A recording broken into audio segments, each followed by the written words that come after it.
We have some major breaking news as Katherine Legge will make her NASCAR Cup Series debut this weekend at Phoenix Raceway. What's going on, guys? It's Daniel and welcome back to our video. As I just said a second ago, we got some pretty massive and breaking news this morning as it has been officially announced and confirmed that Katherine Legge will make her NASCAR Cup Series debut this weekend at Phoenix Raceway. Here's a statement from Fast Motorsports.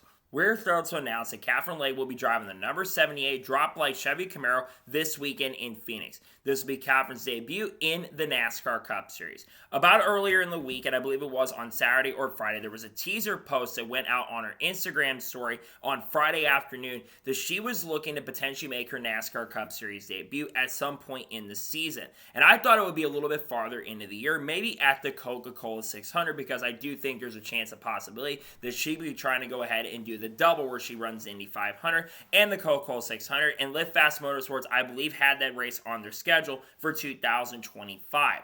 But I was not expecting that Fast Motorsports was going to field a car for her this weekend at Phoenix. I don't know if she's really ever had experience at Phoenix in IndyCar racing, but I think it's a really fantastic opportunity for her. Now, obviously, Fast Motorsports, they're not the fastest organization in the world, and they're not a team that we should be expecting to go out there and compete for the overall win, because Fast Motorsports, while they showed improvement on super speedways, they're not a team that's always been the most competitive. But if there's a team to get a chance and opportunity, especially if Chevrolet is going to support her in a big way, it is a team like Fast. BJ McLeod's been a really good dude in this industry, and I think giving a chance to a driver like Katherine Legge, who in my opinion is a very talented race car driver overall, I think this is a fantastic opportunity for the team and the organization as a whole.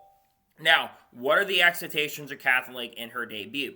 To be honest with you, the expectations probably should not be high. Not because Katherine Legge is a bad race car driver. She's certainly a very solid race car driver, but my expectations are very low for the weekend because of the fact that she is, of course, going to be driving for a team that isn't that fast overall. I do think she'll likely finish outside the top 30, most likely, unless a lot of carnage, which we've seen sometimes. Some of the Phoenix races can be very carnage fest, but Fast Motorsports isn't the fastest team, so realistically, she's probably going to finish near the back of the field and probably finish around 30th or 35th. I believe she's also the first female driver to make a start in the NASCAR Cup Series since Danica Patrick when she drove in the 2018 Daytona 500. We all probably thought Hailie Deegan was at some point going to make her Cup debut many years ago, but Katherine Legge is the next driver to make her debut. I really would love to see Katherine Legge transition over to NASCAR and make more starts because she, of course, made her ARCA debut with the Sigma Racing Performance Organization earlier this year at ARCA. She was really good in the test, and I think she had a really good chance to run well with that program. Unfortunately, got caught up in an incident and wreck and took herself out of contention because of wreck that she did not end up causing.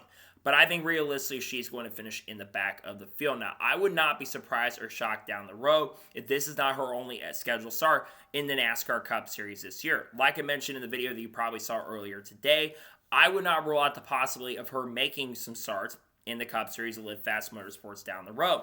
Because one, she brings sponsorship and funding to the table. She's got good backing with her currently at the moment right now. And I think that certainly is going to help her in a pretty big way to maybe get a really strong ride going forward.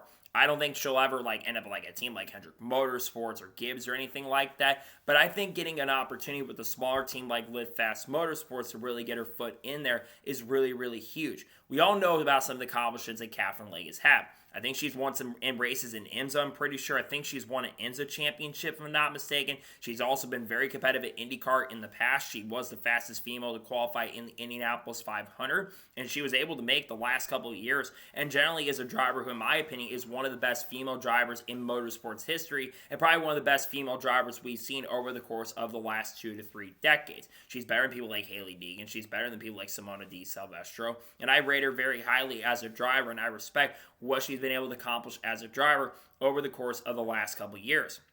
And like I said, to see this, she is getting this opportunity with a team like Fast Motorsports this weekend at Phoenix. I think that this is going to be a really fun and great opportunity for her.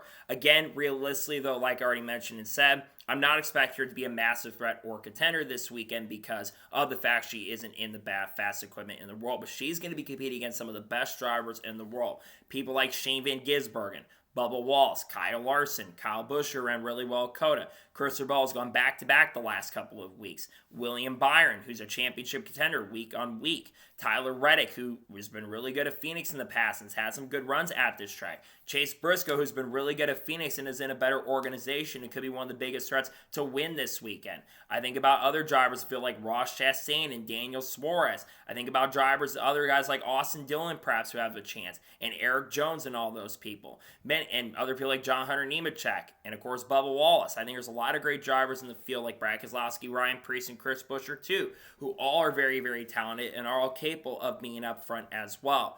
At the end of the day, I think that for her, I would love to see her make more starts than just Phoenix. I would have to think down the road if she does really well this weekend, which I certainly think she has a chance and opportunity to be very competitive this weekend. I think this could lead down the road her making some starts because she's ran the Xfinity Series before. She drove for JD Motorsports back in the late 2010s and I think made some starts for the organization in the early 2020s as well. And I would love to see her get an opportunity to make some starts with a really competitive team. While this isn't the opportunity that probably she wanted, where she really wanted to go to a really solid and really strong team with a great foundation, I do think that she is going to be very fun to watch at this point. And I think it's going to be fun to see what she can do this weekend. She's going to bring a lot of headlines, and a lot of those IndyCar fans, who of course will be watching the next couple weeks at Thermal Club, are probably going to tune in to see how she performs. And probably some of those people from the UK who are fans, because she is from the UK, some of those fans are also probably going to tune in to see how she can do this weekend. And I think if she can run really, really well, I think that's probably the best thing that you can ask at this point. So I'm excited for her. I think it's an amazing opportunity to drive for a team. Again, it's not the fastest organization on the world, but I think that Katherine Legge will have a solid chance and opportunity. I'm looking forward to see what she can do this weekend at Phoenix Raceway. Hope this team can be competitive. I love to see when an organization like Live Fast can give drivers these opportunities, and it helps them in the owner's points a little bit as well. They're not a charter team, but it helps to get more experience out there. I think Live Fast Motorsports is a team that's doing the right thing. Glad to see that she'll get the chance and opportunity to make her NASCAR Cup Series debut this weekend at Phoenix Raceway. So that is going to be today's special breaking news report on Katherine Legge. I want to thank you guys for watching. Please subscribe to the channel, notifications on, so if I win a video, it does go live on my channel. Follow me on Twitter, Facebook, and Instagram, and support me on Patreon as well. Let's go to below that and comment your thoughts below on today's episode. How do you think Katherine Legge is going to do in her NASCAR Cup Series debut at Phoenix? Does she actually think she'll run really well this weekend, or do you think she'll struggle this weekend at Phoenix? Let me know your thoughts in the comments below. Tomorrow on the channel, we're going to be doing the intros video most likely for the NASCAR Cup Series race at Phoenix. Then on Wednesday, we're going to have a news video, most likely race picks as well for the Xfinity race at Phoenix. And then Thursday, we're going to have Cup race picks at Phoenix as well. Friday, we'll probably have a NASCAR news video dropping. Might do reactions to the ARCA race. And then Saturday and Sunday, we have reactions to the NASCAR Xfinity Series and Cup Series races as well. We got content coming in. People like Haley Deegan, Shane Van Gisbergen, Carl Edwards, Kurt Busch, Kyle Busch, Bubba Wallace, Sam Mayer, Sheldon Creed, Junior Motorsports, Connor Zillage, Daniel Suarez, other people in the industry like Liz Farr, Matt DiBenedetto, Honda, Dodge, all the good stuff we'll probably be talking about on the channel in the coming days and coming weeks as we progress farther into 2025 NASCAR season. So anyways, like I said, I want to thank you guys for watching today's episode, and I'll see you guys next time for more great, awesome NASCAR content and other motorsports content on the channel like this. Take care, everybody.